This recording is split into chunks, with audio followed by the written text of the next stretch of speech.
Earlier this month, I put out a video on Glenn Campbell with this picture in it. And I put a caption over it that said, "Any guess who this is?"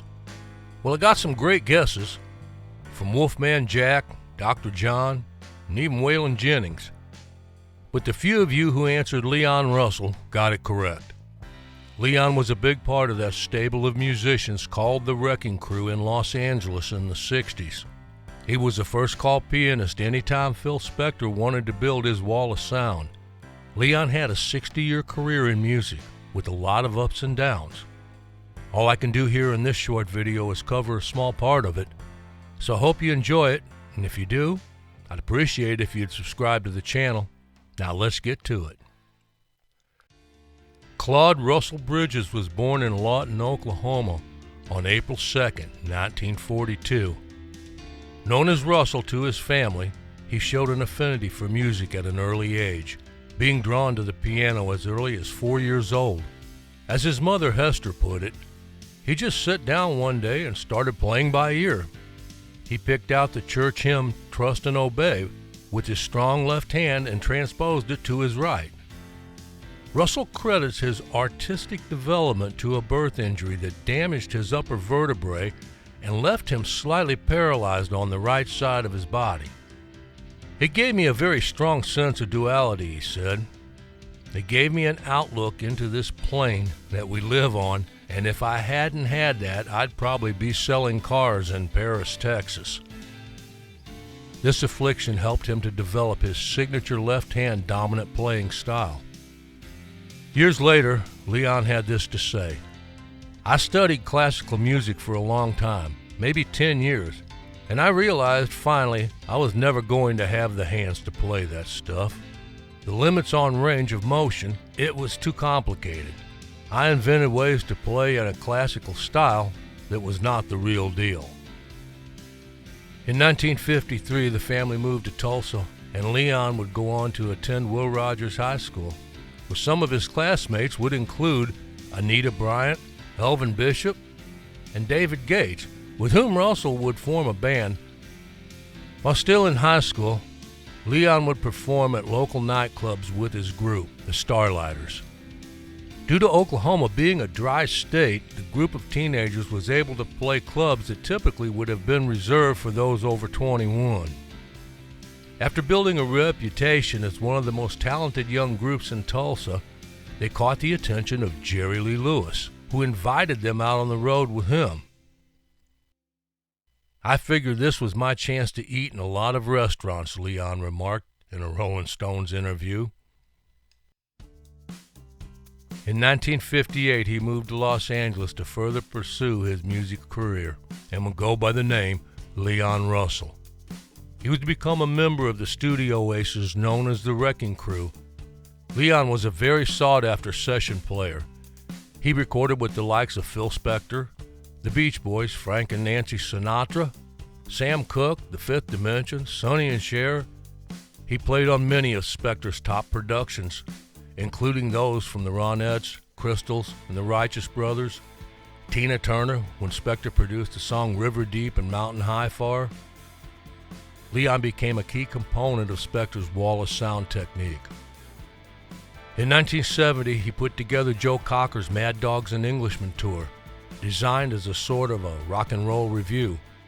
The band consisted of 11 members, including 3 drummers, and was aided by a 10-voice choir, and the tour became the subject of a concert film and live album. In 1971, he had a very visible role in George Harrison's Concert for Bangladesh benefit. Leon was very busy around this time. In 1972, he released the Carney album. Now, Leon had released and recorded a few albums before this, but this is the one that I remembered hearing, and it brought Leon Russell to my attention as a 14-year-old kid.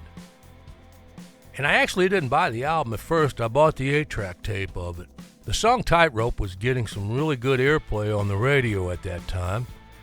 The Carney album had such a great variety of music on it. Some were Leon's originals and some were covers of other songs. If you aren't familiar with Leon's music, I'd recommend this album as a great place to start listening to him. I still consider it one of his best albums ever. but there are plenty of others out there to choose from. If there was someone out there who looked up to Leon more than Elton John, I haven't heard of him. Elton met Leon early in his career in August of 1970 at the famed Troubadour nightclub in Los Angeles. Elton had heard the Delaney and Bonnie album Accept No Substitutes, which featured Leon on piano, and Elton said, "I just went through the roof. I nearly retired at that point. I figured there wasn't much point in playing anymore." In short, he was in awe of Leon's playing, as was most musicians. So when Leon came into the Troubadour that night, Elton got a case of the jitters, but put on a good show. Leon went backstage that night, and Elton says after they met, he found Leon to be very encouraging and kind to him. Leon even invited Elton and Bernie Taupin back to his house, and they had a little jam on pianos. Leon remembers, sometime after that first Troubadour show, Elton and Bernie came over to my house. Elton told me I looked like a proper rock star. They liked a sign I had above the piano saying, "Don't shoot the piano player." I think maybe that's where they got the idea for that album title. Later, Elton would open shows for Leon, and they would again jam together. They both had a mutual respect for each other, but for Elton it went even deeper. He wanted to be able to play like Leon did, and if anyone ever came close to copying Leon's style of play, it was Elton John. Later on, almost 40 years after this, Elton was returned the favor to Leon Russell. He would call him and ask him to do an album with him. This was at a time in Leon's life when things hadn't been going too well, and the future wasn't looking any better. Leon says, "Elton came and found me in the ditch on the side of the highway of life and took me up on the high stages and treated me like a king." The album, titled The Union, was released in October of 2010 in the United States and the UK. It was Elton's highest charting studio album on the Billboard 200 since 1976's Blue Moves, The Union debuting at number 3. It was Leon's highest charting studio album since Carney in 1972. The Union was number 3 on Rolling Stones magazine's list of 30 best albums of 2010. A documentary on the making of the album was released in 2011. That same year, Leon Russell was inducted to the Rock and Roll Hall of Fame by Elton John. Leon did have a number 1 on the country music charts in 1979, doing a duet with Willie Nelson on the song Heartbreak Hotel. Speaking of Willie Nelson, he had this to say about Leon. "He came down to the first 4th of July picnic that I had, and it was the first time that the rock and roll crowd had mixed with the cowboy crowd. The hippies and the rednecks, we were called. So thanks to Leon, all those wild things started happening." Leon was to be a frequent guest at Willie's picnics throughout the years. Oh, and it was right after this first picnic that Willie Nelson gave up haircuts. Now, Leon wasn't the most mentally stable guy, described by his friends and himself as suffering from either bipolar depression, paranoia, or Asperger's syndrome, contributing to his crippling bouts of stage fright. He was a deeply insecure guy. Rita Coolidge, who performed with him on some key projects and was romantically involved with him for a while, once said, "In every way, Leon was different. When Rita told him she didn't want to have a baby with him, he insisted on getting a monkey instead. That monkey terrorized the whole house," she said, laughing. "It was totally untamable." One afternoon in the early 90s, singer-pianist Bruce Hornsby was visiting his friend and hero, Leon Russell, at his home near Nashville. The house had a 3-car garage, and the doors were wide open, Bruce recalls, with all sorts of things scattered all over. Old mixing boards, awards tossed in a box, gold records, all this debris. I said, "Leon, what is all this?" He answered in his slow, gritty drawl, "Residue from the fast lane." As I said, in 2011, he was inducted into the Rock and Roll Hall of Fame and also the Songwriters Hall of Fame. His recordings earned him 6 gold records, and he received 2 Grammy Awards from 7 nominations.